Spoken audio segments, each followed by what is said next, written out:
اور ہم غلط فہمی میں جو ہے وہ ہے کہ توبہ تو صرف وہ کرے جو گناہ کرتا ہے، اور جو توبہ کرتا ہے اس کا مطلب اس نے گناہ کیا ہے۔ ایسی بات نہیں ہے، توبہ ایک مومنانہ صفت ہے، اور ایک مومن کو چاہیے چاہے اس سے خطائیں ہو یا خطائیں نہ ہو وہ اپنے رب سے توبہ کرتا رہے۔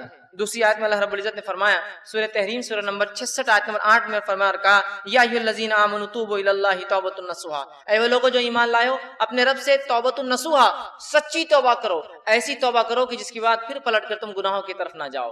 تو یہاں تو ایمان والوں سے خطاب ہو رہا ہے توبہ کرو، وہاں کہا گیا کہ تم سب مومنوں توبہ کرو۔ تو توبہ کرنا مومنانہ وصف اور صفت ہے، یاد رکھیے۔ توبہ کے لیے گناہ کرنا ضروری نہیں، یاد رکھیے، اور توبہ نہیں کرنا یہ شیطان کی صفت ہے، یاد رکھیے۔ پورا تفصیلی واقعہ ہم جانتے ہیں کہ آدم علیہ السلام سے خطا ہوئی کہ اللہ رب العزت نے ایک جھاڑ کا جو پھل کھانے سے منع کیا، آپ وہاں چلے گئے اور وہ پھل کھا لیا، لیکن اس کے بعد فوراً آدم علیہ السلام کو پشیمانی ہوئی۔ آدم علیہ السلام سمجھ گئے ان سے کیا غلطی ہوئی اور اپنے رب سے معافی مانگ لی، اللہ رب العزت نے معاف کر دیا۔ وہیں شیطان، اس نے آدم علیہ السلام کو بہکایا، اللہ رب العزت نے اسے حکم دیا کہ آدم علیہ السلام کے جو ہے سامنے وہ جھکے، لیکن اس نے جھکنے سے انکار کیا، اور انکار کرنا یہ غلطی اس نے کی، لیکن غلطی کے بعد اپنی غلطی پہ اڑ گیا اور مختلف دلائل اللہ رب العزت کو دینے لگا کہ میں اس سے خیر ہوں، اس کو تو نے جو ہے مٹی سے اور مجھے آنکھ سے بنایا، دلائل دینے لگا، تکبر کیا۔ تو یاد رکھیے توبہ کرنا یہ مومنانہ وصف ہے، آدم علیہ السلام کی صفت ہے، اور تکبر کرنا گناہ کرنے کے بعد توبہ نہیں کرنا، استغفار نہیں کرنا، یہ شیطانی صفت ہے، یاد رکھیے۔ تو جو لوگ استغفار نہیں کرتے اور یہ سمجھتے ہیں صرف توبہ تو گناہگار لوگ کرتے ہیں، وہ در حقیقت شیطانی صفت ان کے اندر آ گئی ہے، اور وہ جو ہے تکبر کر رہے ہیں، وہ اڑ گئے اپنے گناہوں پہ، یاد رکھیے۔ تو اس بات کو سمجھنے کی ضرورت ہے کہ توبہ کرنا، استغفار کرنا یہ انبیاؤں کی صفت ہے، صلحاء نیکوکاروں کی صفت ہے، شہداؤں کی صفت ہے، اور یہ جو ہے اللہ کے نیک بندوں کی اور اللہ کے ولیوں کی صفت ہے، یاد رکھیے، جو اللہ کے دوست ہوتے ہیں۔ تو توبہ کے لیے گناہ ضروری نہیں ہے، بلکہ علماء لکھتے ہیں توبہ اس لیے بھی تو ہو سکتی ہے کہ گناہوں کے خیال سے اللہ ہمیں بچائے رکھے۔ توبہ تو اس کے لیے بھی ہو سکتی ہے کہ ہم جو گناہ کے خیالات لا رہے ہیں یا گناہ کی جو سوچ لا رہے ہیں اس سے بھی توبہ کر سکتے ہیں، اللہ ایسے خیالات بھی مجھ تک نہ آئے، اس لیے کہ سوچ کے بعد ہی انسان کسی چیز کے عمل کی طرف جاتا ہے۔ تو بہرحال توبہ ہمیں کرنا چاہیے، اور ہم کئی واقعات دیکھتے ہیں نبی اکرم صلی اللہ علیہ وسلم کے خود آپ اپنے بارے میں فرماتے ہیں، اور آپ کے تعلق سے حدیث میں آتا ہے، صحیح مسلم کی روایت ہے، ایک حدیث آپ کے سامنے میں نے پڑھی بھی، اور صحیح مسلم کی روایت میں تو یوں الفاظ ہے کہ آپ صلی اللہ علیہ وسلم دن بھر میں 70 سے زیادہ اور 100 مرتبہ، ایک روایت میں آتا ہے، توبہ کرتے تھے۔ 70 سے زیادہ اور 100 کے الفاظ بھی، ایک روایت میں 70 اور ایک میں 100 کے الفاظ ہیں کہ 70 سے زائد مرتبہ توبہ اور استغفار، 100 سے زائد مرتبہ آپ توبہ اور استغفار کرتے تھے۔ اب مجھے بتائیے نبی اکرم صلی اللہ علیہ وسلم کیا روز گناہ کرتے تھے جو آپ توبہ استغفار کرتے تھے؟ نعوذ باللہ۔ لیکن یہ تو مومنانہ صفت ہے، آپ امت مسلمہ کو تعلیم اور تربیت دے رہے ہیں کہ تم مجھے دیکھو میں نبی ہونے کے بعد توبہ کرتا ہوں، تو تمہارے لیے تو کتنا لازم ہے کہ تم توبہ اور استغفار کو کثرت اس کو لازم پکڑو۔ نبی اکرم صلی اللہ علیہ وسلم ہر بار نماز پڑھتے، نماز پڑھ کر مصلیوں کی طرف صحرا پھیرتے، اور 3 بار، ایک بار اللہ اکبر کہتے باوز بلند، اور 3 مرتبہ کہتے استغفر اللہ استغفر اللہ استغفر اللہ۔ تو اگر یہ 3 مرتبہ کو ملا لے تو 5 نمازوں کے بعد 15 مرتبہ تو یہی ہو جاتا۔ آپ 70 سے زیادہ اور 100 مرتبہ کرتے ہیں، اسی لیے کچھ علماء کہتے ہیں کہ ہر نماز کے بعد کم از کم 20 مرتبہ استغفار کرنا چاہیے۔ یہ 3 تو سنتی ہے ذاتی، لیکن اگر 100 کرنا ہے، یاد نہیں ہوتے تو 20 ہر نماز کے بعد بھی یاد رکھ لے تو 100 ہو جاتے ہیں۔ تو 70 مرتبہ یا 100 مرتبہ توبہ اور استغفار کرتے ہیں، لیکن آج ہم نے توبہ اور استغفار نہ اس کا معنی سمجھتے ہیں، نہ اس کی اہمیت سمجھتے ہیں، اور نہ ہی اس کو ایک عبادت سمجھتے ہیں۔ توبہ اور استغفار کرنا بھی ایک عبادت ہے، یاد رکھیے، اس لیے کہ انبیاء علیہ الصلوۃ والسلام اللہ کے نیک بندے توبہ اور استغفار کرتے ہیں۔ تو توبہ کے لیے کوئی گناہ کرنا ہر بار ضروری نہیں، یاد رکھیے۔ اب جو ہے توبہ اور استغفار جو ہے اللہ کے نیک بندوں کی صفت ہے، یاد رکھیے، یہ اللہ کے نیک بندے اچھے لوگوں کی صفت ہے، اور جب وہ اللہ سے توبہ کرتے استغفار کرتے ہیں تو اللہ رب العزت کے وہاں ان کے گناہ معاف ہوتے ہیں اور درجات جو ہے بلند ہوتے ہیں، یاد رکھیے۔ اب آئیے استغفار کسے کہتے ہیں، اس کا معنی کیا ہے؟ تو استغفار کا معنی یہ ہے کہ گناہوں اور لرزشوں سے اللہ کی بخشش طلب کرنا، گناہوں سے اور لرزشوں سے، گناہوں سے اور کوتاہیوں سے جو انسان سے ہوتی ہے، اس سے اللہ سے جو ہے معافی مانگنا، اس سے استغفار کہتے ہیں۔ جیسا مجھ سے کوئی گناہ ہو گیا اور میں کہوں اللہ تو مجھے معاف کر دے اس گناہ کے لیے، یہ ہوا استغفار۔ مجھ سے کوئی لرزش ہو گئی، میں اللہ سے دعا کرتا ہوں اللہ مجھے جو ہے فلاں لرزش کے لیے معاف کر دے، یہ ہوا استغفار۔ اور توبہ کا معنی ہوتا ہے عربی زبان میں رجوع کرنا، پلٹنا، واپس آنا۔ جیسا کوئی انسان کسی طرف نکل جائے اور پھر لوٹے، اس کو کہتے ہیں توبہ۔ مطلب کہ کوئی انسان اللہ کے بتائے گئے طریقے کو چھوڑ کر کوئی ایسا کام کرے کہ جو حکم دیا گیا اسے چھوڑ دے، یا جس سے منع کیا اسے کر لے، اور اس کے بعد وہ کہے اللہ میں توبہ کرتا ہوں، مطلب میں واپس تیرے طریقے پہ آتا ہوں جس غلط طریقے پر میں چلا گیا تھا۔ تو اسے کہتے توبہ.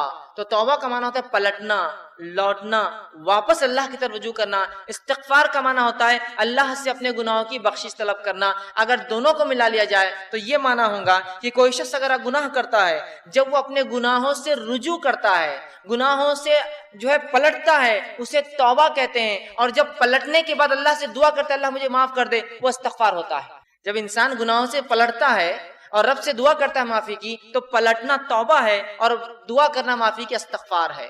یا دوسرے الفاظ میں جب انسان استغفار کرتا ہے، اللہ سے اپنے گناہوں کی بخشش طلب کرتا ہے اور واپس پلٹتا ہے، مطلب وہ گناہ کو چھوڑ دیتا ہے، تو یہ ہوتا ہے استغفار اور یہ ہوتا ہے توبہ.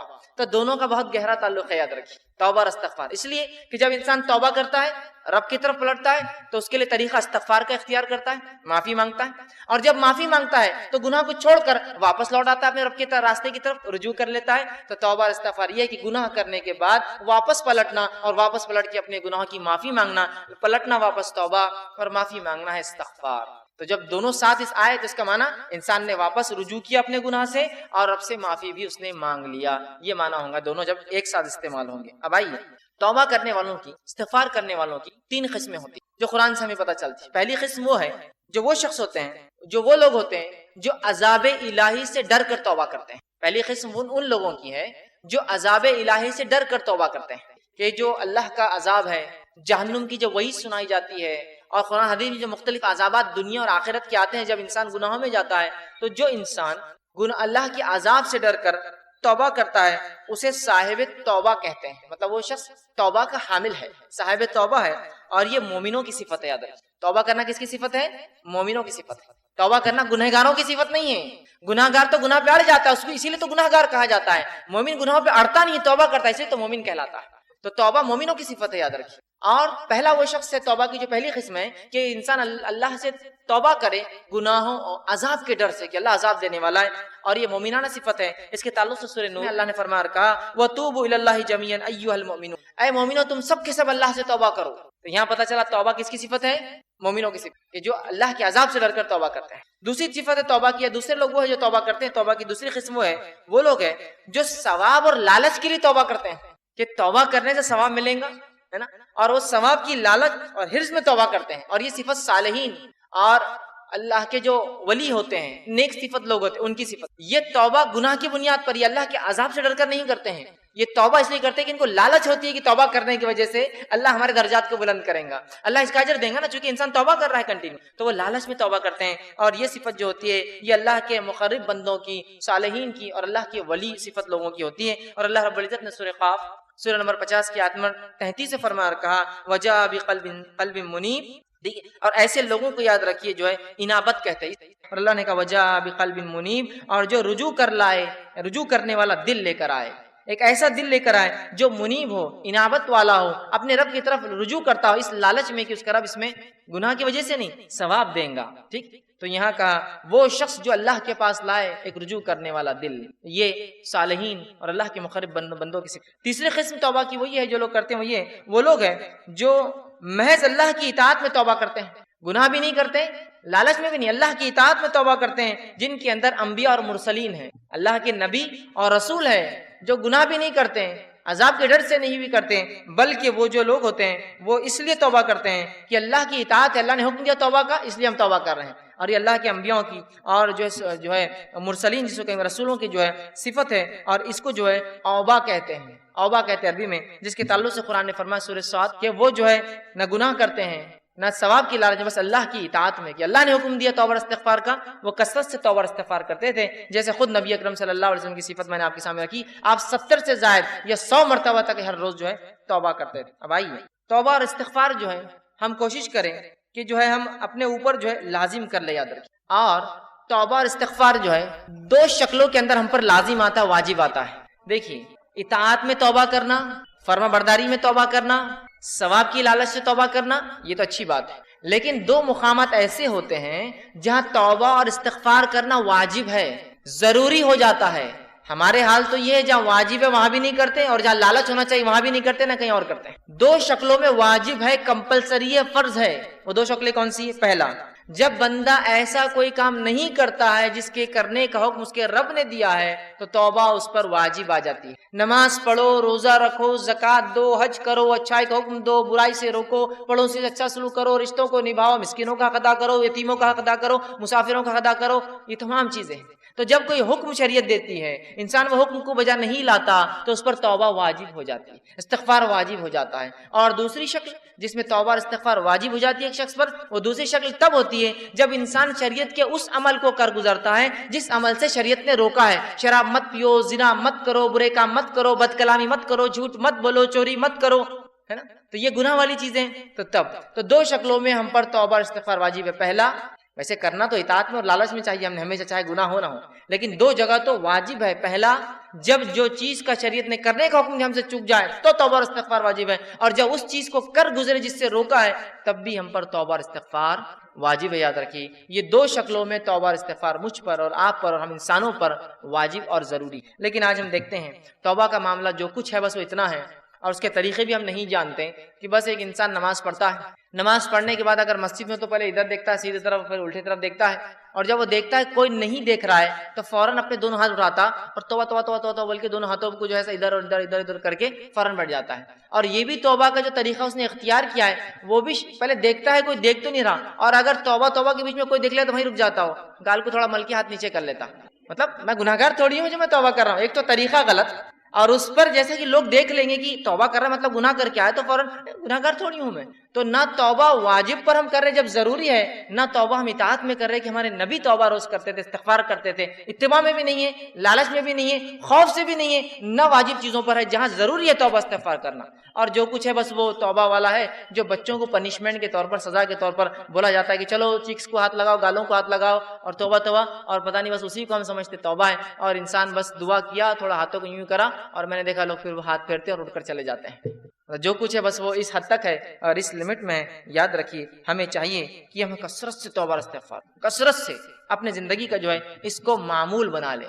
معمول سمجھتے نا، مطلب یہ روز مرہ کی کوئی ایسی چیز جس کو انسان ہمیشہ کرتا ہے اس کو معمول بنا لے، جس طرح سے ہمارے نبی کا معمول تھا صلی اللہ علیہ وسلم کہ آپ توبہ اور استغفار کی کثرت کرتے تھے تاکہ امت اس بات کو سیکھ لے. اسی طرح توبہ قبول کرنا اللہ سبحانہ تعالیٰ کی صفت ہے، یاد رکھیے. اور اللہ سبحانہ تعالیٰ کے علاوہ ہماری توبہ کوئی قبول نہیں کرتا. یاد رکھیے توبہ توبہ قبول کرنا یہ اللہ کی صفت ہے. اسی لیے اللہ کی ایک صفت تواب ہے. تواب کا معنی ہے توبہ قبول کرنے والا، اور تواب کا معنی یہ بھی ہوتا ہے توبہ کرنے والا. دونوں ہی معنی ہوتے ہیں عربی میں کہ تو توبہ یا تواب کا معنی ہوتا ہے رجوع کرنے والا، پلٹنے والا. تو بندہ گناہ کرتا ہے، رب کی طرف پلٹتا ہے، رب بندے کے گناہ کو معاف کر کے اس کی طرف رجوع کرتا ہے. ٹھیک ہے، تو توبہ قبول کرنا اللہ کی صفت ہے، اور توبہ اللہ کے علاوہ کوئی قبول نہیں کرتا. یہ بات یاد رکھیے. بہت سے لوگ بہت سارے در اور دیواروں پر جا جا کر توبہ کرتے ہیں اور ان سے توبہوں کی جو ہے دعائیاں دیتے ہیں. توبہ صرف اللہ قبول کرتا ہے. توبہ قبول کرنا اور گناہ معاف کرنا صرف اللہ کی صفت ہے، یاد رکھیے. اس کے علاوہ کسی در پر انسان کی توبہ قبول نہیں ہوتی ہے، اور اس کے لیے کوئی گھڑی، کوئی وقت، کوئی پل نہیں. انسان کو جب لگے کہ اس سے گناہ ہوا تھا تب تو واجب ہو گئی، اس کے علاوہ بھی جب یاد آئے. استغفار سب سے اتنا تو بول سکتا ہے نا، کو بھی میں دعائیں یاد نہیں ہوتی مجھے، استغفار استغفر اللہ اتنا تو بول سکتا ہے نا، بس وہ کثرت سے بولتا رہے، کثرت سے بولتا رہے. کیونکہ جب استغفار کرتا ہے اور رب کی طرف خود رجوع کر رہا ہے، توبہ کر رہا ہے ایک طرح سے، تو کثرت سے اس کو کر لے. اور توبہ قبول کرنا اللہ کی صفت ہے، اور اللہ کے علاوہ کوئی توبہ قبول نہیں کرتا ہے. اللہ رب العزت سورہ توبہ سورہ نمبر 9 آیت نمبر اس کی 27 میں فرماتا اور کہتا ہے ثم یتوب اللہ من بعد ذلک علی من یشاء واللہ غفور الرحیم. کہ اللہ سبحانہ تعالیٰ فرماتا اور کہتا ہے کہ تم لوگ جو ہے گناہوں کے بعد اللہ سے جو ہے توبہ کرو، اور اللہ سبحانہ تعالیٰ جس کی توبہ چاہتا ہے پھر قبول کرتا ہے. اللہ تعالیٰ جو ہے توبہ کو قبول کرنے والا غفور ہے اور رحم کرنے والا. یاد رکھیں تو ہمیں چاہیے کہ ہم اللہ سے توبہ کریں. دوسری آیت سورہ توبہ سورہ نمبر 9 آیت نمبر 102 اس میں اللہ فرماتا اور کہتا ہے وآخرون اعترفوا بذنوبہم خلطوا عملا صالحا وآخر سیئا. اللہ فرماتا اور کہتا ہے اور کچھ دیگر لوگ ہیں جنہوں نے اپنے گناہوں کا اقرار کیا ہے، انہوں نے ملا جلا عمل کیا تھا، مطلب ایسے لوگ ہیں جنہوں نے گناہوں کا اقرار کیا اور انہوں نے نیکی اور گناہ دونوں ملا جلا ایک عمل کیا تھا، ایک اچھا اور دوسرا برا۔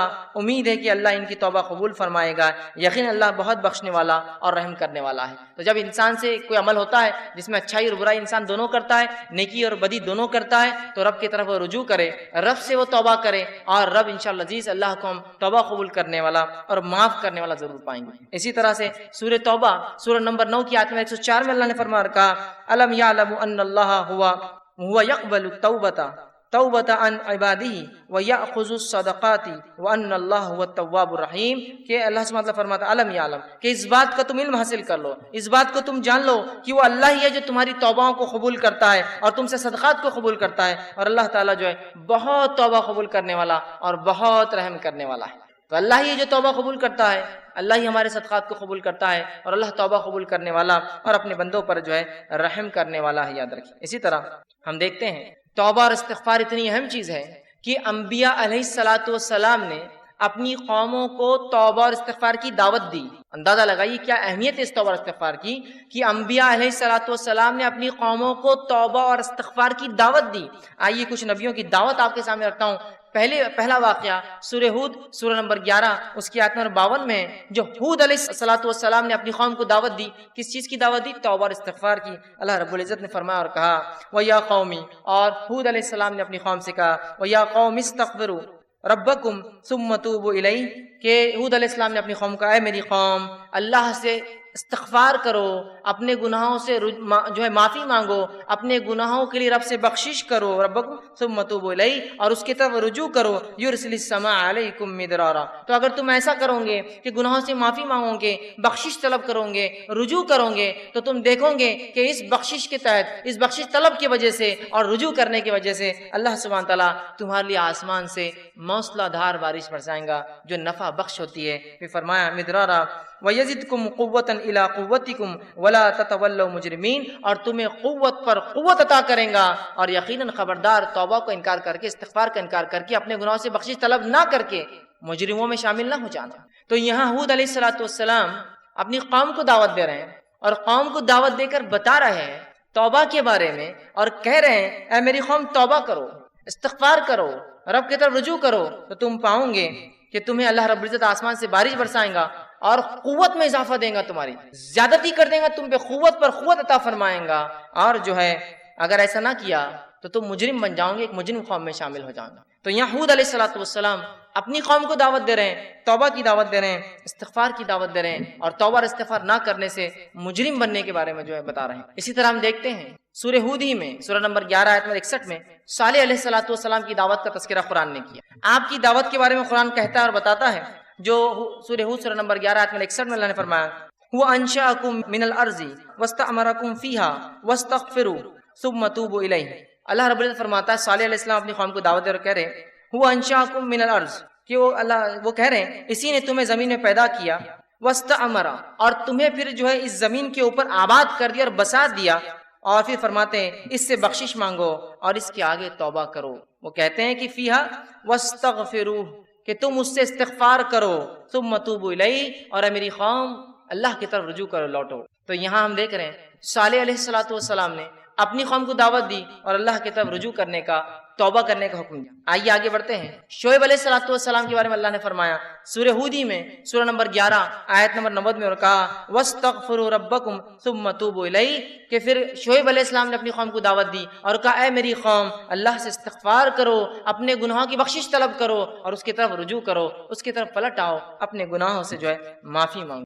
اب انبیاء علیہ الصلوۃ والسلام نے نہ صرف قوموں کو توبہ اور استغفار کی دعوت دی، بلکہ انبیاء علیہ الصلوۃ والسلام نے خود بھی اللہ سے توبہ کی جب ان سے چھوٹی موٹی خطائیں اور لرزشیں ہو جاتی تھی۔ نہ صرف دعوت دی بلکہ خود بھی جب چھوٹی موٹی لرزشیں اور خطائیں ہو جاتی تو انہوں نے بھی اللہ سے توبہ کیا، جس کے تعلق سے مشہور واقعہ ہے آدم علیہ الصلوۃ والسلام کا، جس کے تعلق سے سورہ بقرہ سورہ نمبر 2 آیت نمبر 37 میں اللہ رب العزت فرمایا اور کہا فَتَلَقَّى آدَمُ مِن رَبِّهِ كَلِمَاتٍ فَتَابَ عَلَيْهِ، تو آدم علیہ السلام کو جب وہ خطا ہوئی کہ جو انہوں نے وہ پھل کھا لیا جس سے منع کیا گیا تھا، تو اللہ نے کہا پھر ہم نے آدم کو کلمات سکھائے اور وہ آدم نے کلمات ادا کیے تاکہ جو ہے فتاب علیہ، اور پھر ہم نے ہمارے طرف آدم نے رجوع کیا اور ہم نے آدم علیہ السلام کو معاف کیا۔ تو آدم علیہ السلام نے خطا کی، اللہ سے معافی مانگی، تو انبیاء نے نہ صرف دعوت دی استغفار کی، بلکہ ان سے بھی اگر چھوٹی موٹی لرزشیں ہو جائے تو فوراً جو اللہ رب العزت سے انہوں نے رجوع کیا، استغفار کیا اور توبہ کیا۔ دوسرا واقعہ نوح علیہ السلام کا، جب نوح علیہ السلام کے زمانے میں جو ہے عذاب آیا، اللہ کا بارش برسی آسمان سے اور زمین سے خوب پانی نکلا، تو نوح علیہ السلام نے اپنے بیٹے سے کہا میرے بیٹے تم بھی اس کشتی میں سوار ہو جاؤ، اس لیے کہ اس سفینہ، اس کشتی کے علاوہ آپ کوئی نجات کا ذریعہ نہیں ہو۔ اور نوح علیہ السلام یہ مکالمہ کر ہی رہے تو بیٹے نے کہا کہ اے میرے والد میں بہت اونچی چوٹی پر چڑھ جاؤں گا، یہاں تک پانی نہیں آئے گا۔ اور اسی مکالمے کے بیچ ایک لہر آئی اور نوح علیہ السلام کا بیٹا اس عذاب میں جو ہے مبتلا ہو گیا۔ جب عذاب میں مبتلا ہوا تو نوح علیہ السلام نے اللہ سے دعا کی کہ اللہ میرا بیٹا تو میرے اہل میں سے تھا، پھر کیوں نہیں بچا؟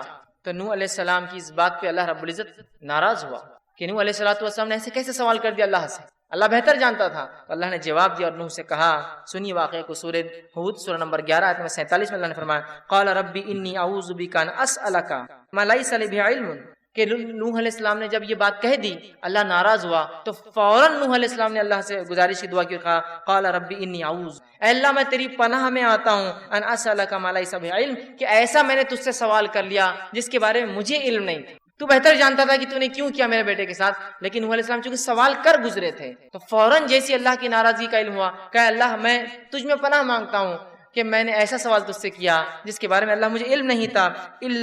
آگے فرماتے علم وَإِلَّا اسْتَغْفِرْ لِي وَتَرْحَمْنِي أَكُن مِّنَ الْخَاسِرِينَ، اور میں تجھ سے توبہ کرتا ہوں، تجھ سے بخشش طلب کرتا ہوں اور تجھ سے رحم طلب کرتا ہوں، اگر ایسا نہ ہوا تو میں تو خسارہ اٹھانے والوں میں سے ہو جاؤں گا اللہ۔ پھر اللہ رب العزت نے نوح علیہ السلام کی توبہ قبول کی۔ آپ نے ایک سوال کیا تھا، اللہ رب العزت کو ناپسندیدہ گزرا کہ جب اللہ نے عذاب میں ڈال دیا، مبتلا کر دیا آپ کے بیٹے کو، آپ نے سوال نہیں کرنا چاہیے، لیکن بیٹا تھا، سوال آیا ذہن میں کہ کیا بات ہے، جب سوال کر بیٹھے تو اللہ رب العزت نے جواب دیا نوح کہ تمہیں یہ حق نہیں تھا، اور اے نوح بلکہ قرآن کے الفاظ تو اتنے سخت ہیں، اے نوح جاہلوں میں سے نہ ہو جاؤ ایسے سوال کر کے۔ جو ہی اللہ نے کہا نوح علیہ السلام فوراً کہا اللہ بس میں تجھے پناہ مانگتا ہوں، معافی طلب کرتا ہوں، بخشش طلب کرتا ہوں، رحم طلب کرتا ہوں، ورنہ میں تو خسارے میں ہو جاؤں گا، اور اللہ نے بہرحال ان کو معاف کر دیا۔ تو انبیاء علیہ السلام نے صرف دعوت نہیں دی، توبہ کی، وہ کرتے بھی تھے۔ آئیے تیسرا واقعہ موسیٰ علیہ السلام کا قرآن سے ہم لیتے ہیں، سورہ قصص سورہ نمبر 28 آیت نمبر 16 میں اللہ نے فرمایا کہا، موسیٰ علیہ السلام کا قول نقل کیا، قال ربی انی ظلمت نفسی فاغفر لی فتغفر لہ۔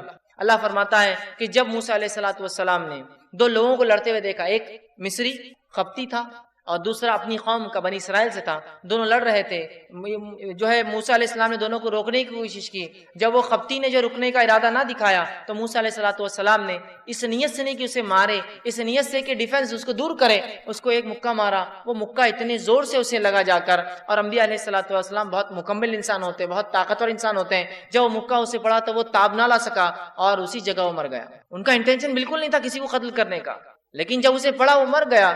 اور جو کچھ واقعہ جو ہی آپ سے یہ خطا ہوئی فوراً رب سے جو ہے موسیٰ علیہ السلام توبہ کی اور کہا قال ربی انی ظلمت نفسی، اے اللہ یہ تو میں بچانا چاہ رہا تھا لیکن میرے ہاتھ سے یہ قتل ہو گیا، میں نے اپنے نفس سے ظلم کر لیا کہ انسان کو مار کر، مجھ سے خطا ہوگی کہ میرے ہاتھ سے مر گیا، نفسی فاغفر لی، تو اللہ مجھے معاف کر، میری بخشش کر، دیکھیے فاغفر لی، میری بخشش کر تو۔ اور اللہ نے فرمایا فغفر لہ، تو ہم نے اسے معاف کر دیا اس لیے کہ اس نے ہم سے معافی مانگی۔ تو اس سے ایک بات یہ بھی پتہ چلتی ہے، اگر آپ ان انٹینشنل بھی کوئی کام کرے جو غلط ہو جائے، کسی کو نقصان پہنچ جائے، اس کے لیے بھی اللہ سے توبہ کرنا پڑے گی۔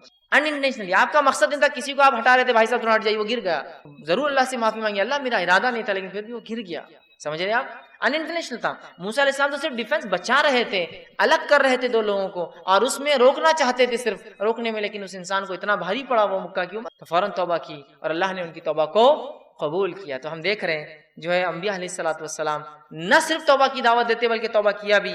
آئیے ایک اور واقعہ سنیے قرآن سے، موسیٰ علیہ السلام کا واقعہ ہی ہے۔ موسیٰ علیہ السلام نے اللہ سے ضد کی اور کہا اللہ میں دیکھنا چاہتا ہوں آپ۔ اللہ نے کہا موسیٰ تم نہیں تاب لا پاؤں گے، کہا نہیں پھر بھی میں کوشش کروں گا۔ اچھا کہا اچھا ٹھیک ہے، میری ایک تجلی جو ہے اس پہاڑ پر ظاہر ہوں گی، اگر تم وہ تجلی نہیں اس پہاڑ کو دیکھ پائے، جب میری تجلی اس پر طاری ہوں گی تو تم مجھے دیکھ پاؤں گے پھر۔ کہا ٹھیک ہے، اور جو ہی تجلی کا ایک حصہ اس پہ آیا وہ پہاڑ ریزہ ریزہ ہو کے برباد ہو گیا اور موسیٰ علیہ السلام بے ہوش ہو کے گر گئے۔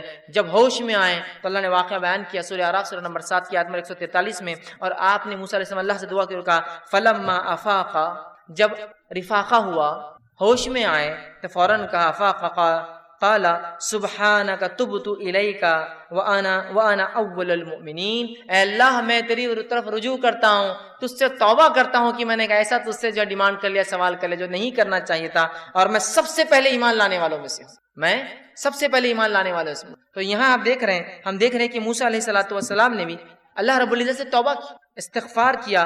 تو توبہ اور استغفار نہ صرف انبیاء نے دعوت دی بلکہ ان کی صفت بھی ہے، اور ایسے بہت سارے واقعات، اتنا وقت نہیں ہے کہ میں تمام واقعات انبیاء کے رکھوں۔ آئیے توبہ اور استغفار کے فائدے کیا ہوتے ہیں؟ اگر انسان توبہ کرتا ہے، استغفار کرتا ہے، تو کیا بینیفٹس اس کو ملتے ہیں اس چیز کے، وہ بھی ہم دیکھتے ہیں۔ چلیے آئیے، اللہ رب العزت سے جب ایک بندہ توبہ کرتا ہے، استغفار کرتا ہے، تو بہت سارے دنیا کے فائدے اور بہت سارے آخرت کے فائدے اٹھاتا ہے۔ یہ فائدوں کو میں اس لیے رکھ رہا ہوں جس کو فضائل کہتے ہیں۔ یہ فضائل جاننے سے انشاءاللہ عزیز ہمارے دل میں ایک جذبہ پیدا ہوگا توبہ اور استغفار کا، اور نہ صرف ہم اپنے گناہوں پر توبہ اور استغفار کریں گے جو کہ ہم بھول چکے ہیں، توبہ اور استغفار اپنے گناہوں پر بھی، بلکہ ہم گناہوں کے علاوہ بھی توبہ اور استغفار کو اپنے زندگی کا معمول بنا لیں گے۔ تو آئیے کچھ فضائل دیکھتے ہیں توبہ کے۔ پہلا فائدہ توبہ کا وہ یہ ہے کہ جو لوگ توبہ کرتے ہیں، اللہ سے اس کی طرف پلٹتے استغفار کرتے ہیں، وہ اللہ کے محبوب ترین بندے ہیں، پسندیدہ لوگ ہیں۔ اور اللہ رب العزت قرآن میں فرماتا ہے، سورہ بقرہ سورہ نمبر 2 آیت نمبر 222 میں اللہ فرماتا ہے اور کہتا ہے، ان اللہ یحب التوابین ویحب المتطہرین، اللہ توبہ قبول کرنے والوں کو، رجوع کرنے والوں کو، گناہوں سے پلٹنے والوں کو، اور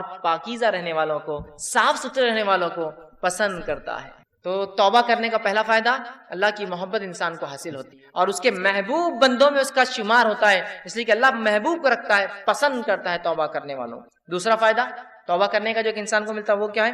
اللہ اسے بخش دیتا ہے۔ توبہ کرنے والے کو اللہ بخش دیتا ہے، معاف کر دیتا ہے، اس کی خطاؤں کو درگزر کر دیتا ہے۔ اللہ رب العزت قرآن میں فرماتا ہے، سورہ طٰہٰ سورہ نمبر 20 آیت نمبر 82، اللہ فرماتا ہے، وَإِنِّي لَغَفَّارٌ لِمَن تَابَ وَآمَنَ وَعَمِلَ صَالِحًا ثُمَّ اهْتَدَىٰ۔ سن لیجئے کیا فرماتا ہے اللہ، کہ میں جو ہے لوگوں کو معاف کرتا ہوں، لمن تابا، جو میری طرف رجوع کرتا ہے، جو میرے سے توبہ کرتا ہے میں اسے معاف کرتا ہوں، لیکن کنڈیشنل ہے میری معافی۔ پہلی شرط معافی کے لیے، وہ آمنا، وہ ایمان والا ہو، وہ عمل صالحا، اور پھر نیک کام کرے توبہ کرنے کے بعد۔ اس کا ہرگز معلوم مطلب یہ نہیں کہ توبہ کر لیا مطلب نیا اکاؤنٹ کھولنے کی اجازت مل گئی مجھے اب گناہ کرنے کی۔ توبہ کرتا ہے ایمان والا انسان اور پھر نیک کام کرتا ہے تو اللہ رب العزت فرماتا ہے، وَإِنِّي لَغَفَّارٌ لِمَن تَابَ، کہ ان لوگوں کی میں توبہ قبول کرتا ہوں جو مجھ سے توبہ کرتے ہیں اور انہیں معاف کر دیتا ہوں، اور پھر وہ ایمان لائے اور نیک عمل پھر کرتے رہے اور اس معاملے پہ جم جائے، اس معاملے پہ بڑھ جائے۔ تیسرا فائدہ، چوتھا فائدہ اور پانچواں فائدہ، چونکہ ایک ہی حدیث میں آتا ہے اس لیے میں ایک ساتھ رکھوں گا۔ تیسرا فائدہ توبہ کا ہے، اللہ غم سے نجات دیتا ہے، پریشانیوں سے نجات دیتا ہے، مشکلوں سے نجات دیتا ہے۔ چوتھا فائدہ، تنگ دستی دور کرتا ہے۔ سبحان اللہ، ہم نے سوچا بھی نہیں تھا توبہ استغفار کا تعلق تنگ دستی سے بھی ہو سکتا ہے، یا توبہ استغفار کرنے سے رزق میں کشادگی بھی آ سکتی ہے، مال و دولت میں فراوانی بھی ہو سکتی ہے۔ اس لیے کہ توبہ کرنے کا ایک فائدہ ہے تنگ دستی سے اللہ نجات دیتا ہے۔ اور پانچواں فائدہ توبہ کا معلوم آپ کو کیا ہے؟ ایسی جگہ سے روزی دیتا ہے جہاں سے سوچا بھی نہیں ہو۔ تنگ دستی بھی دور ہوتی ہے، غم بھی دور ہوتے ہیں، اور ایسی جگہ سے روزی ملتی ہے، روزی سمجھتے ہیں نا آپ، رزق ملتا ہے جہاں سے سوچا بھی نہیں ہوگا، گمان بھی نہیں کیا ہوگا، فہم میں بھی نہیں لایا ہوگا اس نے۔ آئیے حدیث اس طرح سے ابو داؤد کی روایت ہے، تینوں فائدے ایک ہی حدیث میں آتے ہیں۔ پہلا، جو شخص استغفار کو لازم پکڑ لیتا ہے، استغفار کو اپنے نفس سے لازم کر لیتا ہے، پکڑتا ہے، تو اللہ تعالیٰ اس کے لیے ہر غم سے نجات کا راستہ نکالتا ہے۔ ہر غم، سمجھتے ہیں آج کون سا ہے نا جو انسان ہے جو غم زدہ نہیں ہے، پریشان حال نہیں ہے؟ بتائیے مجھے، وہ کہہ سکتا ہے کہ مکمل طور 100% خوش ہوں؟ ہم تو ہر حال میں اللہ کا شکر تو ادا کرتے ہیں، لیکن کہیں نہ کہیں پریشانیاں ہیں۔ پریشانیوں کا حل توبہ اور استغفار۔ ہم نے تو کبھی سوچا ہی نہیں تھا کہ غم کا علاج بھی استغفار ہو سکتا ہے۔ ہر غم سے اللہ نجات دیتا ہے استغفار کی بنیاد پہ، اس کی فضیلت یہ ہے۔ دوسرا، ہر تنگ دستی سے کشادگی کی طرف لے آتا ہے، ہر قسم کی غربت اور تنگ دستی سے نکال کے کشادگی کی طرف لاتا ہے۔ اور تیسرا، صرف تنگ دستی اور تنگ دستی سے نکال کے کشادگی کی طرف نہیں لاتا ہے، ایسی جگہ سے روزی دیتا ہے جہاں سے اس نے گمان بھی نہ کیا ہو، سوچا بھی نہ ہو۔ یاد رکھیں، سوچا بھی نہ ہو۔ کیا فائدے ہیں استغفار اور توبہ؟ روزی میں برکت، ایسی جگہ سے روزی جہاں سے سوچا نہ ہوگا، ہر غم سے نجات۔ کوئی کہتا ہے میرے گھر میں بیماری ہے، میں غم زدہ ہوں، استغفار کی کثرت۔ کوئی کہہ رہا ہے مجھے تنگ دستی ہے، استغفار کی کثرت کی۔ کوئی کہہ رہا ہے مجھے جو مال و دولت کی کمی ہے، استغفار کی کثرت کی۔ کیجئے تو صحیح، آپ دیکھیے اللہ کیسی رحمت ہے۔ اور کوئی کہے مال و دولت تو ہے، برکت نہیں ہے، استغفار کیجئے، اس لیے کہ اللہ نے مال و دولت کی برکت چھین لی نا آپ کی۔ رزق میں اضافہ کہاں ہو رہا ہے؟ مال تو تعداد کوانٹٹی وائز بہت ہے، لیکن دل کہاں سکون میں ہے؟ استغفار نہیں کر رہے ہیں۔ استغفار کی کثرت، استغفار کی کثرت، استغفار کو معمول بنا لیجیے۔ تین عظیم فائدے ایک ہی حدیث میں استغفار کے، غم سے نجات، تنگ دستی سے کشادگی کی طرف، اور ایسی جگہ سے روزی دیتا ہے جہاں سے سوچا بھی نہیں۔ اسی طرح غم سے نجات کے تعلق سے چھوٹا سا واقعہ رکھ دیتا ہوں صرف آپ کے سامنے، چونکہ ہمارے حالت میں ایسے واقعات ہوتے ہیں، ہمارے ماحول میں اس لیے رکھ رہا ہوں کہ نبی اکرم صلی اللہ علیہ وسلم کے پاس ایک صحابہ اور ایک صحابی آئے جن کے بیٹے کو گرفتار دشمنوں نے پکڑ لیا، اور نہ صرف پکڑا، خبر ملی کہ بہت مضبوط زنجیروں کے اندر اس کے پیر باندھ دیے۔ وائے اور کہا اللہ کے رسول صلی اللہ علیہ وسلم، دشمنوں نے جو ہے ہمارے بچے کو پکڑ لیا، آپ کچھ بتائیے کیا کیا جائے، کیا کرا جائے کہ ہمارا جو ہے بچہ واپس آ جائے، میرا بیٹا جو ہے واپس آ جائے، وہ ماں اور باپ دونوں آئے۔ اللہ کے رسول صلی اللہ علیہ وسلم نے کہا استغفار کی کثرت، استغفار کرو۔ وہ کہتے ہیں کہ وہ دونوں گھر گئے، استغفار کی خوب کثرت، اور ان کے بیٹے کہتے ہیں کہ جب میں بیڑیوں میں جکڑا تھا، اچانک ایسا ہوا کہ میری پیروں کی دونوں بیڑیاں ٹوٹ گئی، اچانک رات میں دونوں بیڑیاں ٹوٹ گئی۔ جب بیڑیاں ٹوٹ گئی تو میں پریشان ہو گئی، یہ کیا ہوا؟ لوہے کی زنجیریں تھی وہ بیڑیاں بولتے لوہے کی موٹی موٹی زنجیروں میں جب قیدی کو قید کیا جاتا ہے جو آسانی سے نہیں ٹوٹتی، یاد رکھیے، ٹوٹ گئی۔ میں پریشان ہوا اور ایک اونٹ میں نے پکڑا، وہ ایک اونٹنی میں نے لی، اس پر سوار ہوا اور بھاگنے لگا۔ جب میں اس اونٹنی پر بیٹھ کر بھاگنے لگا تو سارے اونٹ باڑے کے نکل کے میرے پیچھے بھاگنے لگے۔ اب چونکہ مجھے تو جان بچانے تھی، میں نکل گیا اور پورے اونٹ بھی پیچھے بھاگنے لگے۔ اور اس کے بعد وہ اپنے گھر آئے، والدین خوش ہو اٹھے، والدین سے ملاقات کی اور اللہ کے رسول کے پاس اس بچے کو لے کر اللہ کے رسول ہمارا بیٹا گھر واپس آ گیا ہے، استغفار کی برکت دیکھی، بچہ واپس آ گیا۔ ہر غم تھا نا بیٹے کے گمنے کا، اللہ نجات دے دی، بیٹا واپس دے دیا۔ پھر کہا اللہ کے رسول اب یہ اونٹوں کا کیا کرے، چونکہ بھاگنے کے لیے میں نے دشمن کی اونٹنی لے لی تھی نا، جان بچانے کے لیے جو اونٹنی لی گئی تھی ان کی نہیں تھی، دشمن کی تھی۔ اور کہا وہ ایک نہیں، وہ اونٹنی کی وجہ سے کئی اونٹ پیچھے آ گئے میرے۔ تو اللہ کے رسول نے کہا یہ رزق ہے جو اللہ نے تمہیں دیا بغیر سوچے کہ، مطلب ایسی جگہ سے دیا جو تم استعمال کرو ان اونٹیوں کو اور ان اونٹوں کو، اور ان کو سارے اونٹ دے دیے۔ دیکھیے نا، ایک تو نجات ملی استغفار سے، اور دوسرا رزق بھی مل گیا جہاں سے سوچا بھی نہیں تھا، دشمن کا رزق، مطلب دشمن کے پاس کی چیز گھر آ گئی اپنے۔ کتنے فائدے نا استغفار کے۔ آئیے استغفار کے اور فائدے سمجھ۔ چھٹا، ساتواں، آٹھواں، نواں فائدہ ایک ہی آیت کے اندر آتا ہے، اس لیے 4 فائدے رکھ رہا ہوں۔ چھٹا فائدہ، بہترین اللہ موسلا دار بارش برساتا ہے استغفار کی کثرت سے۔ اسی طرح مال میں اضافہ کرتا ہے اللہ جو ہے استغفار کی کثرت سے اور توبہ کی کثرت سے۔ اولاد میں ترقی دیتا ہے اللہ استغفار اور توبہ کی کثرت سے، اور باغات اور نہریں نکال دیتا ہے، رزق کے ذریعے بنا دیتا ہے استغفار کی کثرت سے۔ اللہ رب العزت نے سورہ نوح سورہ نمبر 71 آیت نمبر 10، 11 اور 12 میں فرمایا، کہا نوح علیہ السلام نے اپنی قوم کو دعوت دی، اور دعوت دیتے وقت وہ انہیں کیا کہہ رہے سنیے، وہ کہتے ہیں قُلْتُ اسْتَغْفِرُوا رَبَّكُمْ إِنَّهُ كَانَ غَفَّارًا، اے میری قوم اپنے رب سے استغفار کرو اپنے گناہوں کے لیے، تم شرک جیسی برے جرم میں جو ہے پھنسے ہوئے ہو، اپنے رب سے معافی مانگو جو ہے إِنَّهُ كَانَ غَفَّارًا، تمہارا رب ہمارا رب ضرور ہمیں معاف کرے گا اس گناہ کے لیے بھی اور تمام چیزوں کے لیے۔ يُرْسِلِ السَّمَاءَ عَلَيْكُمْ مِدْرَارًا، اور جب تم توبہ کرو گے تو آسمان سے موسلا دھار بارش برسائیں گا جو نفع بخش ہوتی ہے، نقصان دہ نہیں ہوتی۔ يُرْسِلِ السَّمَاءَ عَلَيْكُمْ مِدْرَارًا، کس وجہ سے؟ ایمان لانے کے بعد اگر استغفار کرو گے تو آسمان سے بہترین موسلادھار بارش برسائیں گا۔ پھر فرمایا وَيُمْدِدْكُمْ بِأَمْوَالٍ وَبَنِينَ، اور تمہیں مال میں، دیکھیے مال کا سیدھا لفظ ہے، رزق کا لفظ ہے، رزق میں مال اولاد سب آتا ہے۔ وَيُمْدِد، تمہیں بڑھاوا دیں گا، مالٍ وَبَنِينَ، مال میں، روپیے اور پیسے میں، اور لڑکوں میں اضافہ کریں گا تمہارے، ہے نا۔ انسان کیا چاہتا ہے اپنے لیے؟ تو کہا تم چاہتے ہو نا رب سے اولاد اور لڑکے، تو اس میں اضافہ کریں گا تمہارے۔ تو جو لوگ بے اولاد ہو استغفار کی کثرت، بارش نہیں ہو رہی ہے استغفار کی کثرت، چونکہ نوح علیہ السلام کہہ رہے ایمان کے بعد استغفار کرو گے تو بارش برسائیں گا، مال و دولت میں اضافہ کریں گا، اولاد عطا فرمائیں گا تمہیں، ٹھیک۔ پھر فرمایا وَيَجْعَلْ لَكُمْ جَنَّاتٍ وَيَجْعَلْ لَكُمْ أَنْهَارًا، اور تمہارے لیے بہترین باغات میسر کر دیں گا، اور صرف باغات نہیں بہترین نہریں جاری کر دیں گا کہ نہ صرف کھیتی ہو، پانی والی کھیتی تمہیں عطا فرمائے۔ 4 فائدے دیکھیں استغفار کے کیسے ایک ہی ساتھ آ رہے ہیں۔ بارش کا بہترین برسنا، دوسرا فائدہ ہم دیکھ رہے ہیں اس کے اندر وہ یہ ہے کہ مال میں اضافہ، اولاد میں اضافہ، اور کھیتی باڑی اور نہروں کے اندر اضافہ اللہ تعالیٰ کر دیتا ہے۔ 10واں فائدہ استغفار کا وہ یہ ہے انسان کا دل سیاہ کالا ہونے سے بچ جاتا ہے۔ نبی اکرم صلی اللہ علیہ وسلم فرماتے ہیں، مستدرک حاکم کی روایت آپ نے فرمایا، بندہ جب گناہ کرتا ہے تو اس کے دل پر ایک کالا سیاہ داغ پڑ جاتا ہے، ایک اسپاٹ آ جاتا ہے۔ اگر وہ استغفار کر لیتا ہے تو اسپاٹ مٹا دیا جاتا ہے، وائپ آؤٹ کر دیا جاتا ہے، صاف کر دیا جاتا ہے۔ لیکن اگر وہ توبہ اور استغفار نہیں کرتا تو داغ بڑھتا جاتا ہے، بڑھتا جاتا ہے، بڑھتا جاتا ہے، حتیٰ کہ اس کا پورا دل کالا ہو جاتا ہے۔ تو اگر انسان توبہ استغفار کرتا ہے تو دل صاف ہو جاتا ہے، وہ دھبا دل سے نکل جاتا ہے جو گناہ کی وجہ سے لگ جاتا ہے دلوں کے اوپر۔ لیکن آج گناہ کرنے کے بعد بھی ہم کہاں رجوع کرتے ہیں استغفار کر، ہے نا۔ اسی لیے کہا جاتا ہے ہمارے دل تو آج کالے ہو چکے، اس لیے کہ ہمارے اعمال کالے ہیں۔ استغفار کرنے سے دھبا مٹتا چلا جاتا ہے، گناہ ہوئے استغفار کیجیے، توبہ کیجیے، دھبا مٹ جائیں گا، تو دل کالے ہونے سے بچ جاتا ہے۔ اور جب استغفار کرتا ہے تو دل چمکا دیا جاتا ہے، صاف کر دیا جاتا ہے۔ اسی طرح 11واں فائدہ توبہ اور استغفار کا وہ یہ ہے کہ توبہ اور استغفار سے کتنا ہی گناہ، بڑا گناہ کیوں نہ اللہ معاف کر دیتا ہے۔ توبہ اور استغفار جب انسان کرتا ہے نا کتنا ہی بڑا گناہ آپ نے اور ہم نے کیوں نہ کیا ہو، اللہ معاف کر، کتنا ہی بڑا اور سب سے بڑا دنیا میں گناہ کون سا ہے؟ اللہ کے ساتھ شرک کرنا۔ اگر شرک کرنے والا بھی توبہ کرے سچی، تو سچی توبہ کے بعد اللہ اس کے شرک کو بھی معاف کر دیتا ہے، زنا کو بھی معاف کر دیتا ہے، کفر کو بھی معاف کر دیتا ہے، نفاق کو بھی معاف کر دیتا ہے، ہر قسم کے گناہ کو معاف کر دیتا ہے۔ اور نماز اگر چھوڑتا ہے، تارک الصلاۃ ہے، نماز چھوڑنے والا، تو اس کے گناہ معاف ہو جائیں گے۔ لیکن توبہ سچی، اور توبہ کی شرائط میں بہرحال انشاءاللہ آگے آؤں گا، لیکن جو بات آیت گزری آگے وہ یہ ہے کہ ایمان لانے کے بعد عمل صالح پڑ جائے، یہ توبہ کی شرائط ہے۔ ورنہ یہ نہیں کہ توبہ کر لی اور اگلا گناہ کرنا پھر شروع کر دیا۔ گناہ کرنے سے ہر گناہ کی معافی، توبہ کرنے سے ہر گناہ کی معافی ملتی ہے، ہر گناہ کی۔ شرط یہ ہے کہ موت سے پہلے یا قیامت کی کوئی بڑی علامت آنے سے پہلے یہ کر لیا جائے، موت سے پہلے۔ اس لیے کہ آپ نے حدیث فرمایا جب خرخراہٹ کی آواز گلے میں شروع ہوتی نا، نزات کی حالت، موت سے قریب خر آواز آتی ہے گلے سے، انسان مرنے کے قریب ہوتا، تو تب کی گئی توبہ قبول نہیں ہوتی ہے۔ جیسے کہ فرعون نے بھی توبہ کی تھی جب وہ غرق ہو رہا تھا، صحیح بخاری کی روایت، غرق ہو رہا تھا، موت دیکھ چکا تھا، توبہ کی، اللہ نے توبہ قبول نہیں کی اور ڈوب کو مارا گیا، کیونکہ ڈوبتے وقت کہا میں ایمان لایا موسیٰ اور ہارون کے رب پر، کام نہیں آئی۔ لیکن تو اس سے پہلے کہ موت آئے توبہ کر لے، یا کوئی علامت آ جائے قیامت کی، توبہ ضرور، ہر گناہ کی توبہ اللہ معاف کرے۔ لیکن زندگی میں یاد رکھیں، مرنے سے پہلے اور نجات کی حالت، مطلب مرنے کے بعد اور نجات کی حالت سے پہلے اگر توبہ نہ ہوئی تو پھر توبہ کی گنجائش نہیں۔ جو گناہ ہم سے ہوا ہو، کتنا ہی بڑا کیوں نہ ہو، سچی توبہ اپنے رب سے کیجیے، یاد رکھیے توبۃ النصوحہ کیجیے، انشاءاللہ عزیز ہمارا رب کو ہم پائیں گے کہ وہ ہر گناہ کو معاف کرتا ہے۔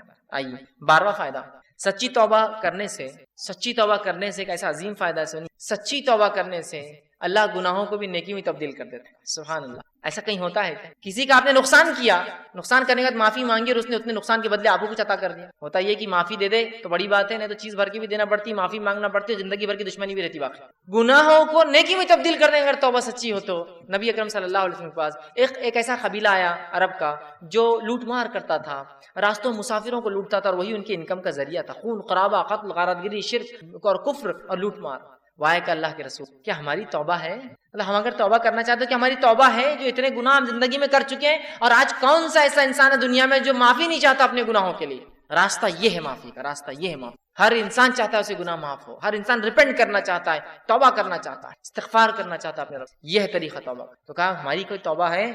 اللہ رب العزت نے ایک پوری طویل آیت نازل کی کہ وہ لوگ جو کفر کرتے ہیں، قتل کرتے ہیں، ٹھیک ہے، اور جو ہے اسی میں جو ہے کفر اور شرک اور قتل غارت گری میں ان کی موت آ جاتی ہے، تو اللہ ان سے عذاب کو نہیں ہٹائیں گا۔ لیکن آگے فرمایا جو کہ جو ہے آیت اس طرح سے اللہ فرماتا ہے الا من تاب وعمل عملا صالحا فاولئک یبدل اللہ سیئاتہم حسنات وکان اللہ غفورا رحیما۔ اللہ نے فرمایا الا من تاب، ان گناہوں کے بعد اگر کوئی توبہ کر لے، شرک کیا تھا، قتل کیا تھا، جو کچھ کیا تھا، اگر توبہ کر لے، وآمنا، اور پہلی شرط ایمان لائے، اور الحمدللہ ہم تو مسلمان ہیں تو ایمان والے ہم ہیں ہی، اس کے بعد دوسری شرط وعمل عملا صالحا، اور اس کے بعد نیک کام شروع کر دے، عمل صالحا، فاولئک، تو اللہ پھر اس عمل کے بدلے کی ایمان والا ہے، سچی توبہ کیا، اولئک یبدل اللہ سیئاتہم، تو اللہ بدل لیں گا ان کے گناہوں کو حسنات، نیکیوں کے اندر۔ سبحان اللہ۔ اور آگے فرمایا وکان اللہ غفور الرحیم، اور اللہ تعالیٰ تو معاف کرنے والا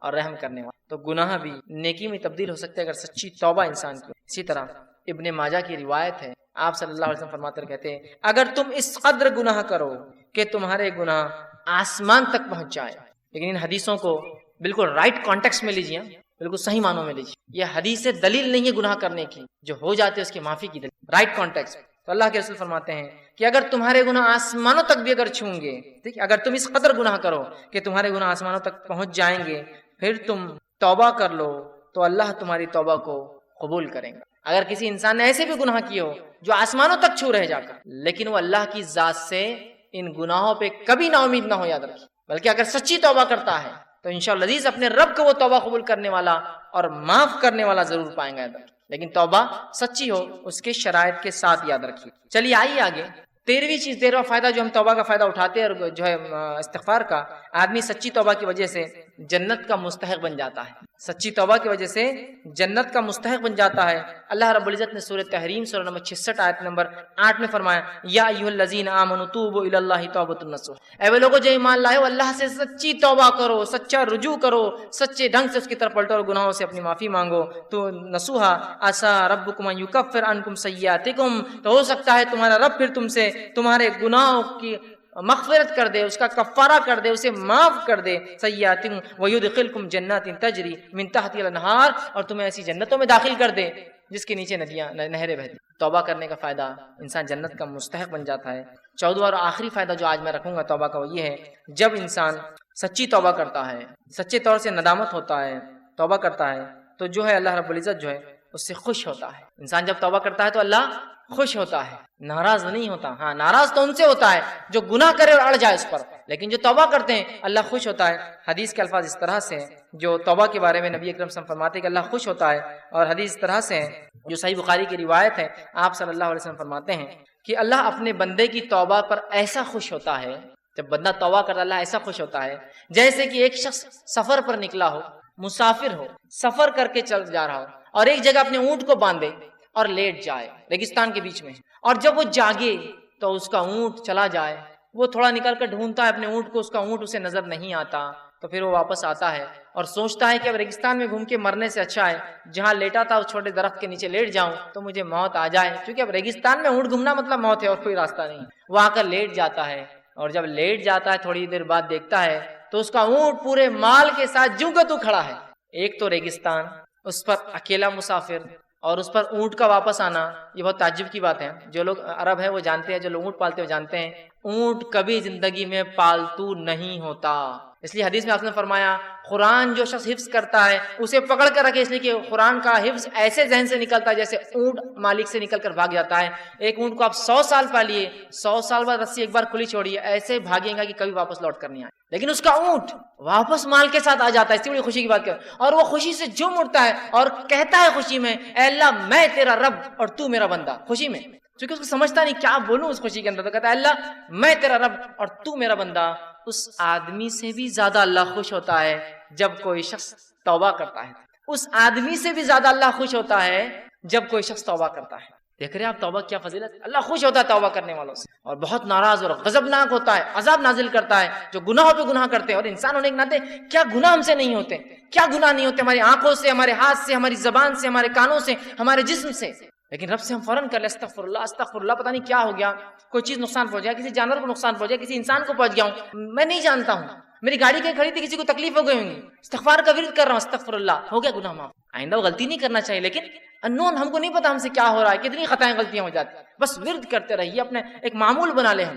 تو آپ صلی اللہ علیہ وسلم فرماتے اس سے زیادہ اللہ خوش ہوتا ہے اس آدمی سے جب کوئی انسان اپنے رب کی طرف رجوع کرتا ہے اور توبہ کرتا ہے، پلٹتا ہے، گناہوں سے معافی مانگتا ہے. ابن القیم رحمہ اللہ جو ہے کتاب ہے ان کی لکھی مدراج سالکین، اس کے اندر بہت اچھی بات نقل کرتے ہیں. انشاءاللہ اس کتاب کا میں پورا وہ پریفیس وہ جملہ آپ کے سامنے نقل کرتا ہوں.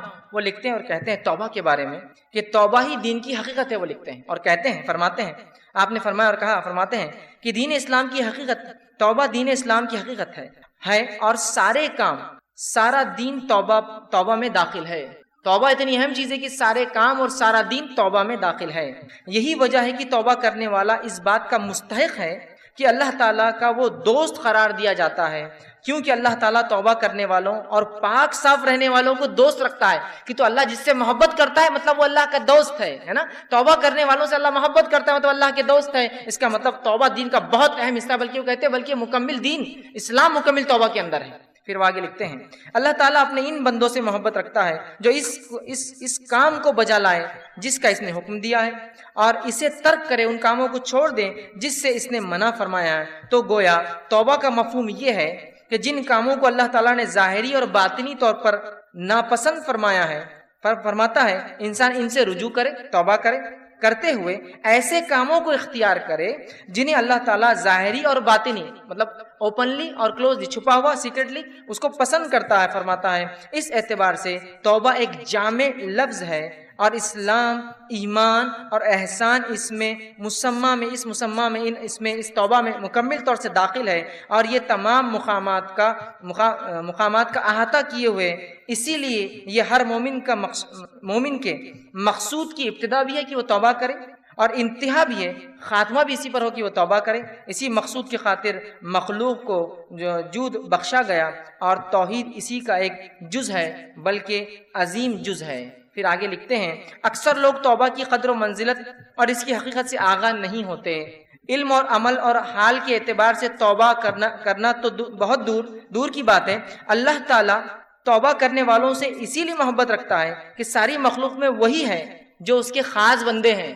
توبہ کرنے والے خاص بندے ہیں، گناہ گار تو سارے ہی ہیں، خاص ہیں۔ اگر توبہ اسلام کے تمام احکام اور ایمان کے کامل حقائق کی جامع نہ ہوتی تو اللہ تعالیٰ اپنے بندے کی توبہ پر اس قدر مسرت کا اعلان نہ کرتا۔ اگر توبہ بہت اہم چیز نہ ہوتی تو وہ حدیث میں وہ نہیں آتا کہ ایک آدمی جس طرح سے خوش ہوتا ہے اللہ ویسا خوش ہوتا ہے۔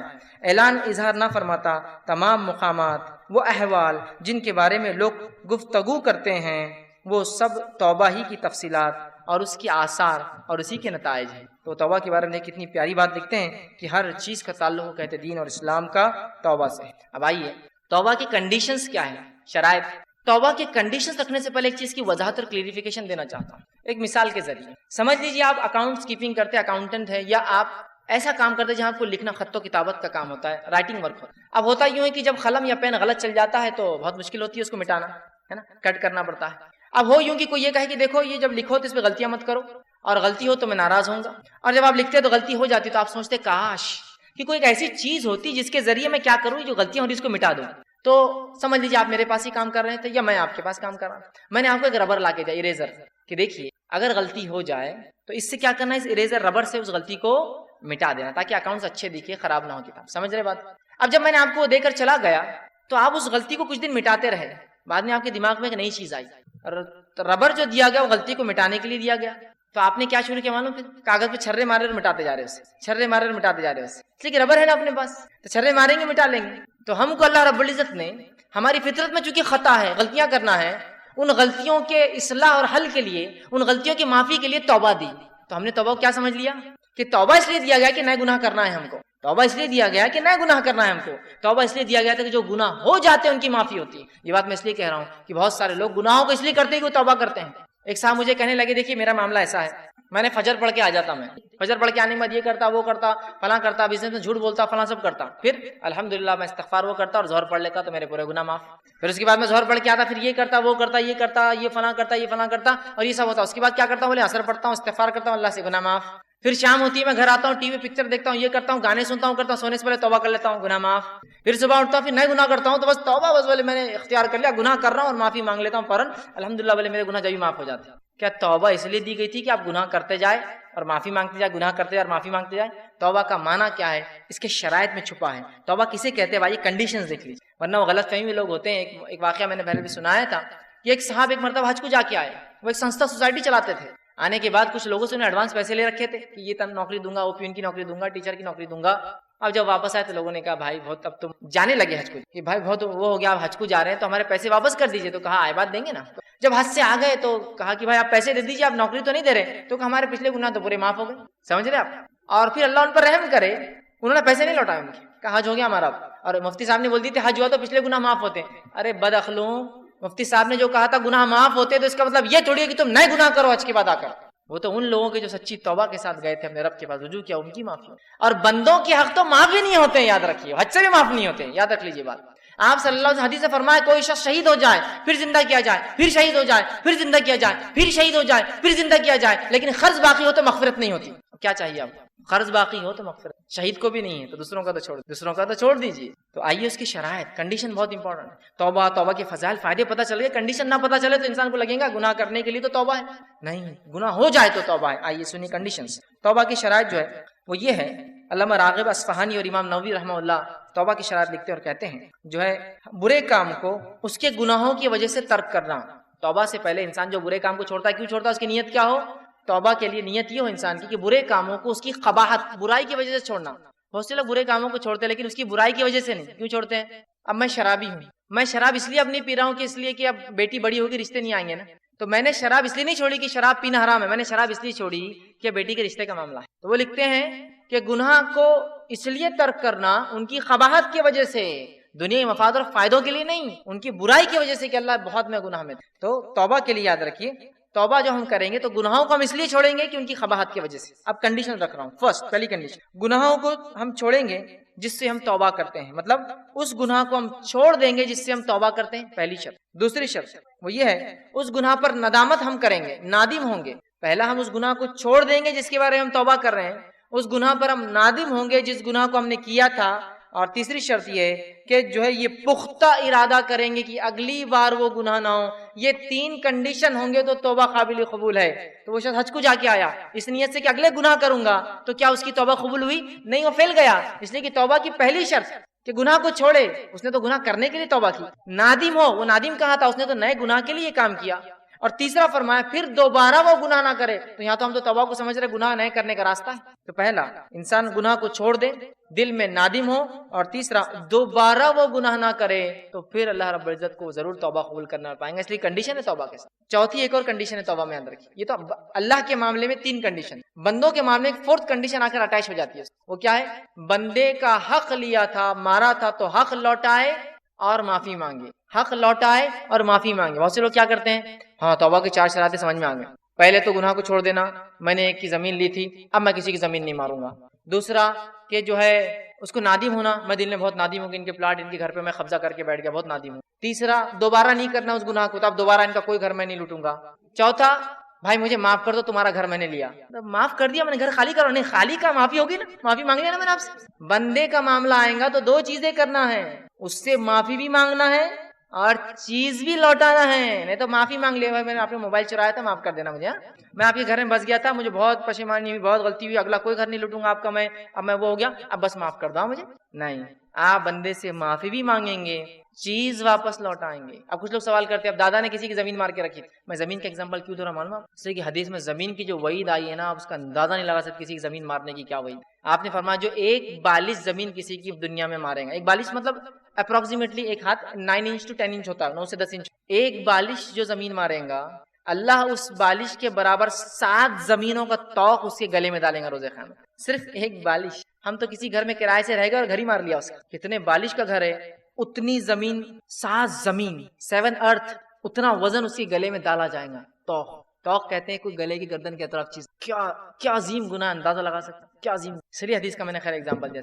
تو ہمیں کیا کرنا ہوگا؟ اگر وہ شخص مر گیا جس کی زمین، اور وہ شخص بھی مر گیا جس نے زمین لی تھی، میرا دادا تھا وہ، تو مجھے اس کے پوتا اگر زندہ تو جانا پڑے گا، کہنا پڑے گا میں فلاں کا پوتا ہوں اور میرے دادا نے حق مارا تھا، میرے بھائی یہ زمین تیری ہوئی، تاکہ میرے دادا کو کم سے کم نجات تو ملے، اور یہ تو وارث ہے چونکہ ان کا، یہ تیری، اب تم کو کیا کرنا، میں نکل کر چلا ہوں، یہ میری نہیں، یہ میرا ذمہ نہیں، میں یہ بوجھ اپنے سر پہ نہیں رکھ سکتا. یہ کرنا ہوگا آپ، تاکہ وہ بھی بچے جس نے لوٹا ہے، اور ان کو ان کا حق ملے. چاہے وہ چلا بھی گیا ہو تو کم از کم وارثین کو اس کا حق ملے. ٹھیک ہے.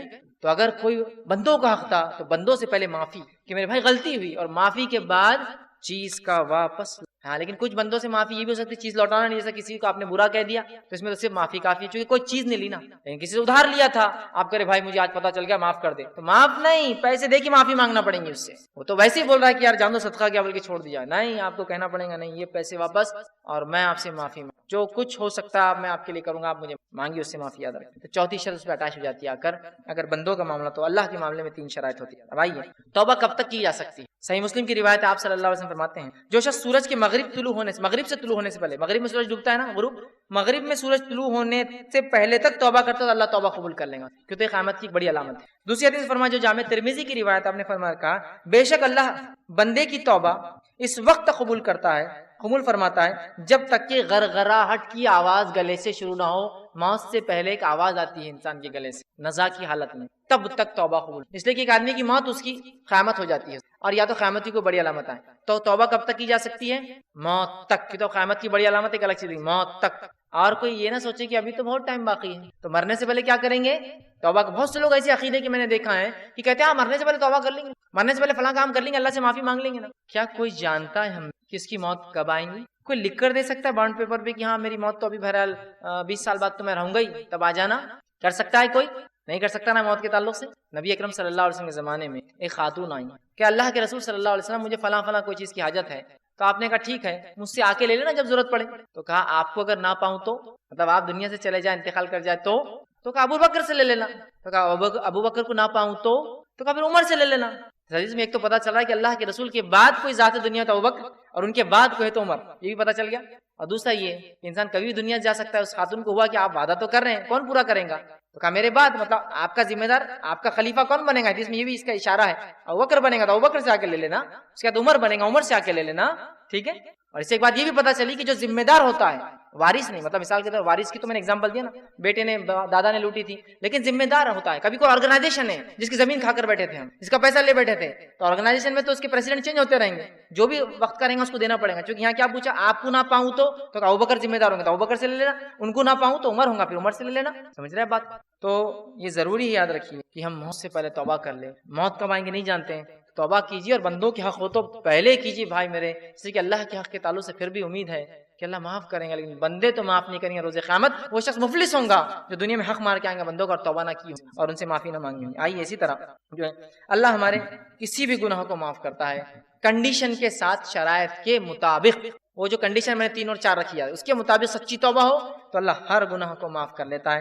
آئیے صحیح بخاری کی روایت سنیے، آپ صلی اللہ علیہ وسلم فرماتے ہوئے کہتے ہیں ایک شخص نے گناہ کیا اور پھر کہا اے اللہ میں تجھ سے اپنے گناہ کی بخشش طلب کرتا ہوں، اللہم اغفر لی ذنبی، اے اللہ میں تجھ سے اپنے گناہ کی بخشش. تو اللہ تعالیٰ فرماتا ہے اور کہتا ہے فرشتوں کہ میرے بندے نے گناہ کیا اور وہ جانتا ہے، اسے معلوم ہے کہ اس کا ایک معاف کرنے والا رب ہے جو معاف بھی کرتا ہے اور پکڑتا بھی ہے، تو میں نے اسے معاف کیا. پھر وہ ایک گناہ کرتا ہے، دوسرا مطلب وہ گناہ نہیں، چونکہ کنڈیشن شرائط کے ساتھ وہ معافی مانگ رہا ہے. پھر انسان ہونے کے بعد دوسری خطا ہوتی ہے، وہ کہتا ہے اللہ میرے گناہوں کو بخشش دے، میرے گناہوں کو اللہم اغفر لی ذنبی، اللہ میرے گناہوں کو معاف دے، میری بخشش کر دے. اللہ فرماتا ہے اے فرشتو میرا ایک بندہ ہے جس نے گناہ کیا اور وہ جانتا ہے اس کا ایک رب ہے جو معافی بھی دیتا ہے پکڑتا بھی ہے، میں نے اسے معاف کر دیا. پھر اس سے کوئی خطا ہوتی ہے، وہ کہتا ہے اللہ میری بخشش کر دے، میری مغفرت مجھے معاف کر دے. اللہ کہتا ہے فرشتوں سے اے فرشتو میرا ایک بندہ ہے جو جانتا ہے اس کا ایک رب ہے جو اس کے گناہوں کو معاف کرتا ہے اور میں نے اس کو معاف کر دیا. اور پھر کہتا ہے اللہ تعالیٰ فرماتا ہے اب تو جو چاہے کر،